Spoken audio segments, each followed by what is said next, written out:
ये जो गब्बू सिंह है ये पटना का, जैसा आपने बताया कि एक बिल्डर है, इसका गोविंदा कंस्ट्रक्शंस है और पटना में रिपब्लिक होटल का भी मालिक है। और एक अजीब बात ये, बिहार में आप जानते हैं यहाँ ऐसी अराजक स्थिति है कि बिहार के बहुत सारे भ्रष्ट आईपीएस जो हैं उन्होंने अपनी सारी सेवाएं गब्बू सिंह को समर्पित की हुई हैं। अपने लिए अंगरक्षक भी ले लिए हैं, पुलिस बॉडीगार्ड्स भी ले लिए हैं।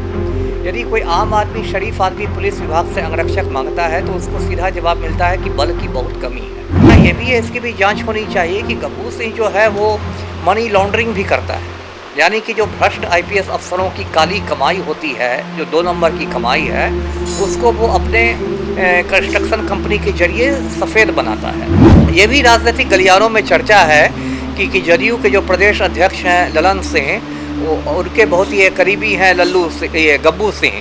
2 जिस्म एक जान जैसे इनके घनिष्ठ संबंध हैं। तो वो भी है, आखिर गब्बू सिंह की जो ताकत है उस ताकत का कोई स्रोत तो होगा ना। जब तक कोई राजनीतिक संरक्षण नहीं होगा तो कोई गब्बू सिंह के पास कोई क्यों जाएगा। तो जाहिर है कि गब्बू सिंह की जो सत्ता के गलियारों में अच्छी पैठ होगी, तो अच्छी पैठ ललन सिंह के माध्यम से हो सकती है और किसी माध्यम से हो सकती है।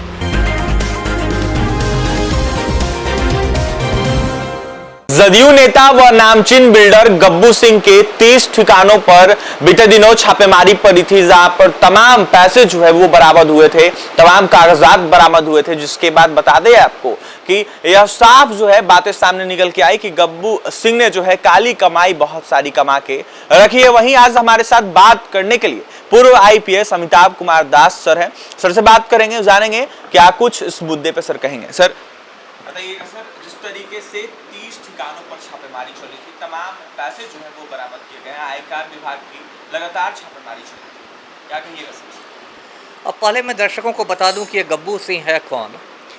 ये जो गब्बू सिंह है ये पटना का, जैसा आपने बताया कि एक बिल्डर है, इसका गोविंदा कंस्ट्रक्शंस है और पटना में रिपब्लिक होटल का भी मालिक है।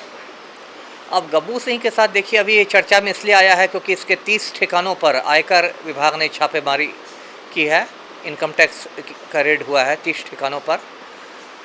और एक अजीब बात ये, बिहार में आप जानते हैं यहाँ ऐसी अराजक स्थिति है कि बिहार के बहुत सारे भ्रष्ट आईपीएस जो हैं उन्होंने अपनी सारी सेवाएं गब्बू सिंह को समर्पित की हुई हैं। एक तरह से समझिए कि वे आईपीएस जो हैं वो गब्बू सिंह कैडर के लिए काम कर रहे हैं। अब इसी वजह से मैंने डीजीपी महोदय को, पुलिस महानिदेशक महोदय को ये पत्र लिखा है और पत्र में मैंने कहा है कि गब्बू सिंह कैडर के आईपीएस अधिकारियों की पहचान की जाए। अब देखिए, मुझे ये सूचना है, इसकी जांच होनी चाहिए कि गब्बू सिंह ने पुलिस मुख्यालय को डरा धमकाकर अपने लिए अंगरक्षक भी ले लिए हैं, पुलिस बॉडीगार्ड्स भी ले लिए हैं। यदि कोई आम आदमी, शरीफ आदमी पुलिस विभाग से अंगरक्षक मांगता है तो उसको सीधा जवाब मिलता है कि बल की बहुत कमी है और उसे अंगरक्षक नहीं मिलता। लेकिन गब्बू सिंह को, जो मेरी जानकारी है, पुलिस के अंगरक्षक मिले हुए हैं, बॉडीगार्ड्स मिले हुए हैं। किस लिए मिले हैं, किस आधार पर मिले, मैं नहीं जानता।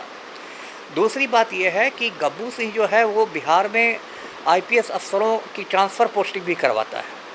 अभी जो आयकर विभाग ने छापेमारी की तो बहुत सारे कागजात मिले हैं गब्बू सिंह के पास से, जो आईपीएस अफसरों के तबादलों से संबंधित है। अब ये कितना बड़ा मजाक की बात है कि आईपीएस अफसरों की ट्रांसफ़र पोस्टिंग एक बिल्डर करवा रहा है। ऐसा मतलब एक अराजक स्थिति में ही संभव है। और चर्चा ये भी है, इसकी भी जांच होनी चाहिए कि गब्बू सिंह जो है वो मनी लॉन्ड्रिंग भी करता है, यानी कि जो भ्रष्ट आईपीएस अफसरों की काली कमाई होती है, जो 2 नंबर की कमाई है, उसको वो अपने कंस्ट्रक्शन कंपनी के जरिए सफ़ेद बनाता है। तो ये सब कुछ बहुत ही गंभीर बात है और बिहार में अब क्या क्या दिन देखना पड़ेगा लोगों को, कुछ कहा नहीं जा सकता। ललन सिंह के करीबी भी माने जाते हैं गब्बू सिंह। जी, ये भी राजनीतिक गलियारों में चर्चा है कि जदयू के जो प्रदेश अध्यक्ष हैं ललन सिंह, उनके बहुत ही करीबी हैं ये गब्बू सिंह। 2 जिस्म एक जान जैसे इनके घनिष्ठ संबंध हैं। तो वो भी है, आखिर गब्बू सिंह की जो ताकत है उस ताकत का कोई स्रोत तो होगा ना।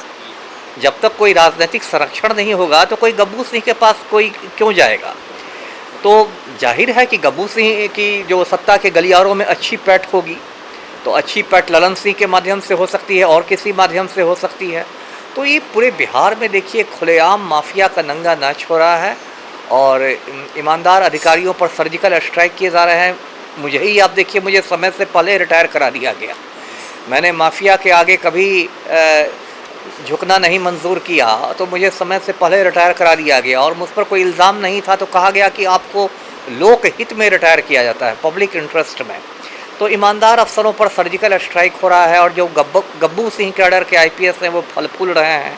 अब देखिए कि बिहार कहाँ जा रहा है। जी, लगातार ललन सिंह से यह सवाल किया गया तो उनका साफ कहना था कि ऐसा तो होते ही रहता है, इशारा कहीं और था सर उनका। अब इशारा क्या है, ऐसा होते रहता है तो ये है, ये तो कोई जवाब नहीं हुआ, होते रहता है तो कुछ भी गड़बड़ हो तो आप कहिए कि होते रहता है। ये कोई जवाब नहीं, ये कोई संतोषजनक जवाब नहीं है। सबसे पहले तो मैं ये चाहूँगा कि यदि गब्बू सिंह को सच में पुलिस अंगरक्षक मिले हुए हैं, जैसा मुझे सूचना है, तो सबसे पहले तो वो पुलिस बॉडीगार्ड्स वापस लिए जाने चाहिए।